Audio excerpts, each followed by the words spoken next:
What is going on, everybody? What is going on, everybody? My name is JeffLightsyJr. This is the Victory Formation Sports Show. We have a special guest. Today, we have Mr. Chris Williams of the HBCU Pigskin Showdown, an all-star game that'll take place in December. Mr. Williams, how's it going? I'm doing great, Jeff. How you doing? Hey, I am doing awesome. So the HBCU Pigskin Showdown, how did this come about? What is this game about? How did it kind of come about? And just kind of tell me your story behind that. Well, just going back to the very beginning, my partner and I had spent, I was telling you before we got on about, 22 years coaching arena football and scouting in the Canadian Football League. And after we had gotten our last job, completed, before we, were let go from our last job in Green Bay, we just wanted to figure out a way to where we can continue to help kids. When you're coaching at those, those what we would call mid-major levels, minor league levels, it's always been about, trying to help these kids advance, trying to develop the kids, trying to help them get good enough so they can reach the goals of playing at the highest level of football. So it's just what we always did. And we feel like we did that as good as anybody, especially when it comes to, our arena league days and just really, having guys that would go and end up starting in the NFL. So we just loved doing that. We had a big passion for that. And as we were coming out, we just said, hey, man, we got to, we can still do what we love to do and, do it under our own hats and do it the way we want to do it. And we said, hey, man, these HBCU kids are, in our opinion, getting neglected, and let's try to shine a light on them. So I guess we must have been, I don't know, the end of 2020, because we actually started our LLC in August of 2019. So we were almost at the beginning of 2020 coming up with the idea, and we just said, hey man, let's take slow steps, let's get it together, let's try to do it the right way. And so finally we got to the year of 2021, and we were ready to play the game. And we kind of we early starting process, we did a lot of things out of our own pocket, just kind of scraping and clawing to make it happen. And so, once we were able to play that first game, last year we had 70 guys show up. We had 16 of the NFL teams show up, plus all the XFL, some of the USFL people. So it just started growing. And the fact that we're in that Selma, Alabama area, and we're both Alabama natives. So we wanted to do something for our home state. Also want to do something to help these HBCU kids. And we just said, let's put these two initiatives together. And after we played that first game, man, it just started taking off. NBC Sports gets involved. We started getting statewide sponsorships. It just started to snowball. And so here we are this year. Yeah, absolutely. Now, Mr. Williams, you talked about playing the game in Selma, Alabama, and you kind of dove into it a little bit, but I want to expand more upon the significance of playing an HBCU football game in the city of Selma or in the Selma area. Just how important is that? I know that it has to be something that greatly went into your mind when you were deciding to put this together. Yeah, absolutely, man. Like I said, because we're from there, we know, how that area has been hit. To be honest, Selma has become the poorest city in the state of Alabama, right? Wow. And I didn't know that. Yeah, it's been a struggle here over the last, say 15, 20 years. And so we just, we've always felt like, every black man and woman, owes a little bit of a debt to what happened on that bridge back in the 1960s, man. So we just wanted to first want to shed a light back on the area. We want to do something good for these players, man. But we eventually want this thing to be where people are, seeing it as a place to do conventions during the event, hoping that we can eventually draw out the admin folks from HBCUs, the coaches to come down and do coaching clinics from HBCUs. And we just feel like, even some of the players, don't necessarily understand the history of Selma and what really happened. And so we want to teach them a little bit too, man. And we'll do like a ceremonial bridge crossing with the players on Friday before the game. And, we just want to shed a light on Selma and do well for these players. And we feel like it's a good match for each other. Absolutely. Once again, Mr. Chris Williams of the HBCU Pigskin Showdown. Be sure to hit that thumbs up button, like, share, and subscribe. Now, Mr. Williams, take me to the event. What takes place? What's it like? How long is it? What do the players? What are some of you mentioned the walking of the Edmund Pettus Bridge, which is pretty Mhm. awesome. But what are some of the other things that they will experience during this time as a part of the HBCU Pigskin Showdown? Well, the first thing, it's a week-long event, so the guys will Okay. report. They'll report on Monday, December the 12th. They'll be there in town with us, until the game, until the day after the ball game. We'll send everybody home on Sunday the 18th. But throughout the week, it's mainly we want to make sure we don't veer off of why we're here, right? We're here to Hmm. help these players and shine a light on Selma, but we want to make sure that we give them a really good football experience. Make sure the scouts are happy. Make sure that we show that we can be organized and we do things the right way at a high level, so the NFL people will stay in our corner with this thing. And but throughout the week we want to do some other things off the field. And we established what's called the Alabama HBCU Hall of Fame. This will be our first year doing this. Mm, And so what we're going to do, we want to honor HBCU grads that are from the state of Alabama, or HBCU grads that went to Alabama HBCUs. And we just want to make okay. sure Alabama, kind of understands that this is about them. So we're going to do that event. We're gonna have 7 inductees, including the president of Alabama State University, Dr. Ross. And so we got a pretty good lineup of people. Mayor Perkins from the city of Selma is going to be inducted as well, Alabama A&M graduate. So we're just trying to make sure there'll be a welcome dinner throughout the week. There'll be just different dinners and different sorts of things. But the main thing being that Hall of Fame dinner, and then that walk over the Edmund Pettus Bridge. Absolutely, absolutely. Now, Mr. Williams, I have to ask you because the game takes place on Saturday, December 17th. And I Mhm. also know that that is the same day as the Celebration Bowl. Is that Mhm. something that you guys ever thought about as far as moving the date, or did you take that into consideration when you were planning this year's event? Yeah, I mean, we took it into consideration, and we'll probably always be on the same day as the Celebration Bowl. But our goal is to where the Celebration Bowl can play its game, and then we'll play our game later on in the afternoon or at night. But where we are right now with the stadiums, and we're this is a small area. This is Hmm. so we're playing in a basically what would be a high school stadium. And so the lighting system is not up to par yet, and we haven't gotten to the point where we can financially fix that yet. So we just had to kind Hmm. of take the bullet this year, and or bite the bullet this year and just go with it. But next year, hopefully as we gain more sponsors and are more financially on our feet, then we can take part in making sure that the lighting system is where it needs to be. So we want to be loyal to the community first and make sure the Hmm. community gets a good game and a good event that they can come out and enjoy, and they can we can have butts in the seats from all our local people. But we do understand that we're on the same day, and next year we tried to stagger it as much as we could this year. I think there's like an hour difference, an hour and a half, something like that. But as we moving forward, we'll be in a totally different time slot than they will be. Absolutely, absolutely. Now you talked about the exposure for the players, right? As far Mhm. as NFL, XFL, whatever. There's a bunch of different leagues now that you can go on and play football past college. Just how important is that, and how effective is your bowl game? Now, granted, you don't have a long history, right? Like Mhm. it's still in its infancy. But Mhm. how important has your game been so far, and how important do you see it being as far as helping HBCU players get to the next level, wherever that next level may be? I mean, look, brother. I mean, we talk about this all the time, man. And the first place I always start with this conversation is like the fact that there is a legacy bowl, and then that there are us.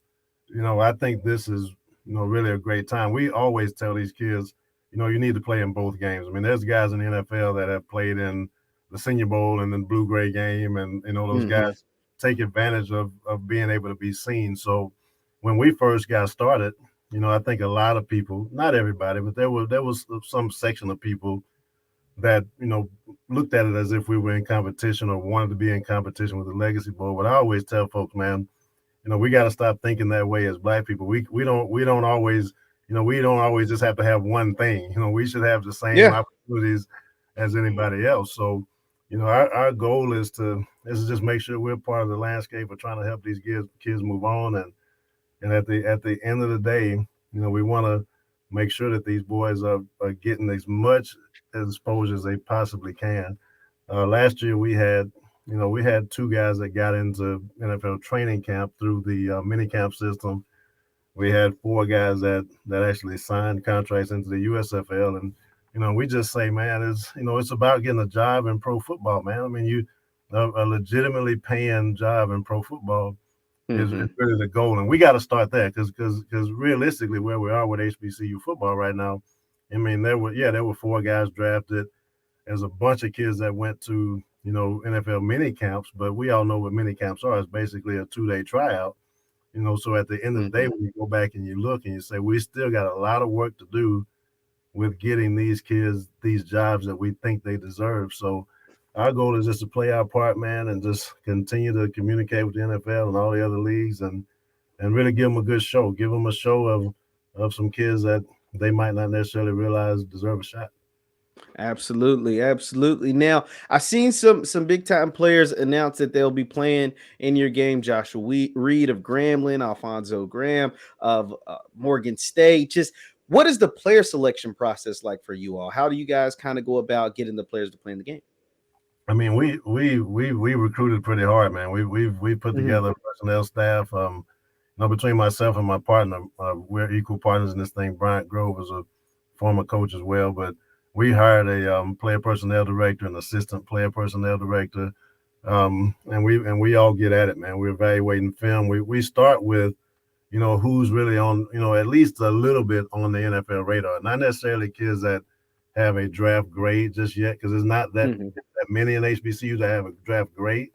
But if you're on the NFL radar, we start there, and then we go to evaluating the film from there, and then we just we decide how many of each position we want to get, and then we recruit them as if we're trying to get them to come play on our team. And this year, because we grew a little bit, I'll go back and tell you, last year, players had to bring themselves in. I mean, we were, like I said, just kind of scraping and clawing and making it work, and so players had to travel themselves in last year. Well, now we've got a TV deal. We're starting to make some ground, so we're able to bring the kids in this year and fly guys in and that sort of thing. And that the NBC connection, the ability for us to bring kids to us, our visibility has gone up. So that's helped us in the recruiting process. So that's why you can see that the roster's definitely, gotten better.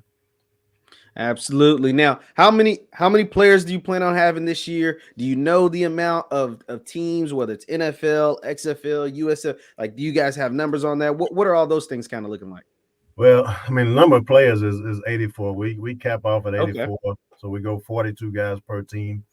And right now, I mean, to be honest with you, I mean, the NFL just today, man, we just made a whole bunch of tweets today about we ended up with just today 10 of the teams that are confirmed that they're coming. So this is our first batch of teams that have confirmed. And so I would guess we're probably going to land somewhere in there between 22, 25 of the NFL teams at the end of the day. And even a couple of the Canadian Football League teams, and we would expect the XFL to do exactly what they did last year and come in, and then also still hoping to get some guys out of USFL. So we're at it every day, man. Just talking to folks and really like I said, what's helping sell it this year is the quality of those players that are coming in, and these teams just don't want to miss at least taking a look and getting an evaluation on these boys. So it's been pretty good. Absolutely, absolutely. Now, where do you see this going? Like, how far do you think your partners, the players, the growing aspect of HBCU sports and HBCU football specifically, where do you see your game kind of going moving forward, maybe 2, 3, 5 years from now? I feel like we're going to be here to stay, man. I think as this whole movement grows and people realize what that, just call a spade, what that neglect was towards HBCU when it comes to evaluation for the next level. It was just a void there, right? So I think now what's going to happen is, you're going to have, HBCU kids that have options. I mean, they can. And let me say this: the schools are doing a wonderful job now of marketing kids. I mean, over the last 3 years, things have changed with sports information departments, making sure that kids' names get out there. So that's changed, and that's a good thing. So now the scouts are starting to go onto the college campus, but just the same way as if you played at Alabama. Just because you played at Alabama, the scouts have evaluated you, but you still got to go to the Senior Bowl and Yeah. worth, right? So I think for now, our HBCU kids are now going to have those options, and now they can kind of have that peace of mind. Hey, Scout came and saw me play.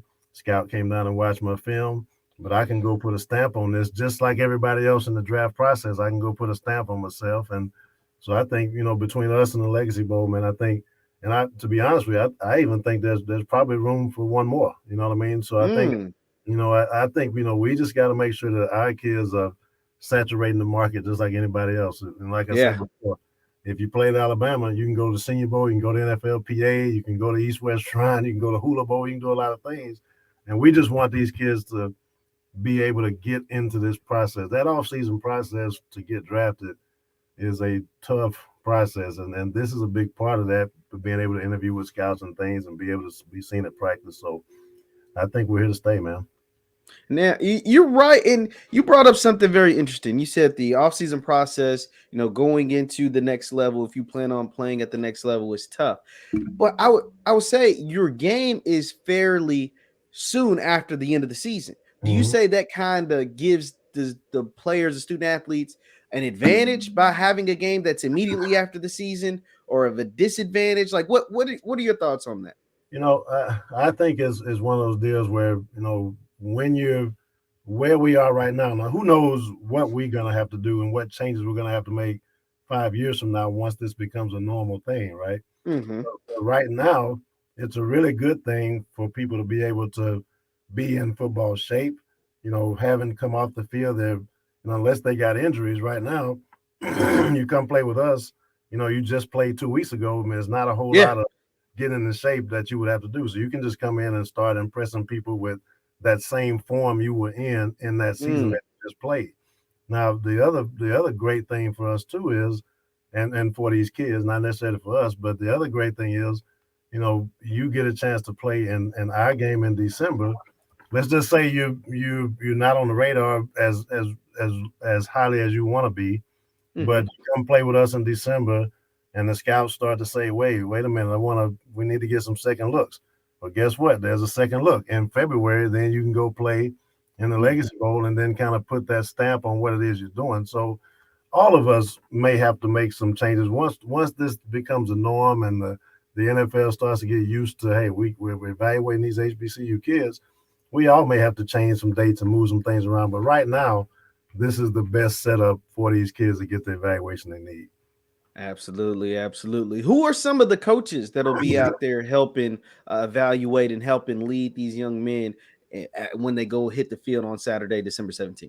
Yeah, well, right now, I mean, I shouldn't say but we kind of just went back to our coaching pool. I mean, our guys that we've coached along the way with. So there's some arena guys, there's some college guys, there's I know Jarrell Jackson's coming down, head coach at Texas College is going to come down. And there's a few other college guys from the SWAC that are assistant coaches that are going to come. So we're just kind of putting an all-star group together of guys that we know, and as we keep moving, we can keep adding people. But these are good quality football men that have been around the game, and these kids are going to enjoy that too.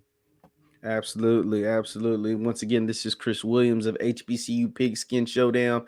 It takes place Saturday, December 17th, down in the Selma, Alabama area. Now, Mr. Williams, I get you out on this. I just want to honestly, I want to thank you and your partners for putting together something like this, because like you said, I love the fact that the players at these different institutions that may or may not be properly evaluated, if they didn't have an event like this, or didn't have an event like the Legacy Bowl or the HBCU Combine, just in your perspective, and I'll get you out on this, just how big do you think HBCU football specifically can get as far as a national brand? Like, how big do you think? Because I see it every day with whether it's Deion Sanders at Jackson State, Hugh Jackson at Grambling, Coach Willie Simmons at FAMU doing great things, Eddie George at Tennessee State. Like, where do you see the HBCU football brand altogether going in the next few years? I think that's a great question. I honestly believe that the sky's the limit. We can go wherever we want to go with this thing, because I'm gonna tell you right now, man. When we called a major corporation to get a conversation to talk about sponsorship, there was nobody that said no. Everybody listened, right? Now we didn't always get the get the deal, but nobody said no to the conversation. Let us hear more about what you're doing. So I think we're in a place now in our country too where diversity inclusion. Almost every major corporation has a diversity inclusion department now. I mean, so the ears are open, and so it's up to us now to make sure that we force the next step to happen. Let's just say, and I sure as heck hope it doesn't happen. Let's just say Deion Sanders takes a Power 5 job, right? That cannot stop the momentum that he helped us build, right? So Absolutely. we all have to start banding together. There can't be any conflicts amongst the goal that we're trying to reach. And if we all stay together, use this push that we've been given, use this push and keep it going and don't let it drop off. I think you're gonna start seeing more Travis Hunters, start to move over to some of these HBCU schools. I mean, so the sky's the limit. We are set up for success right now. Question is what we're gonna do with it and do we want it to last? Absolutely. Well, Mr. Williams, I completely agree with you 100%. I think, like you said, Coach Prime did something special. He started a movement. He helped start a movement, or maybe that was already going. He added fuel to the fire, whatever you want to say. But it's something that can't outlast him if we wanted to. Mr. Williams, I appreciate it taking the time out of your day with speaking with me. Once again, this is Chris Williams of the HBCU Pigskin Showdown. You can check out the HBCU Pigskin Showdown on Saturday, December 17th. Kickoff is at noon. And I want to show the website, if you don't mind. I want to show the HBCU Pigskin Showdown website. This is the official website to the HBCU Pigskin Showdown. It'll take place Saturday, December 17th at Marion Military Institute in the Selma, Alabama area. It will feature some of the best players in all of HBCU football. Mr. Williams, once again, I appreciate it taking time out of your day, and good luck with you and your partners at the game. And I'm so glad it's happening, and appreciate it you talking to me. Jeff, I just got to say, man, thank you for reaching out and giving us an opportunity to be on your platform. And hopefully this won't be the last time we get to talk. Not at all. Not at all. We will do a follow-up, and we continue to follow the game for years and years to come. Mr. Williams, thank you for talking to me. Thank you all for listening. Be sure to hit that thumbs up button on your way out, and we will see you guys next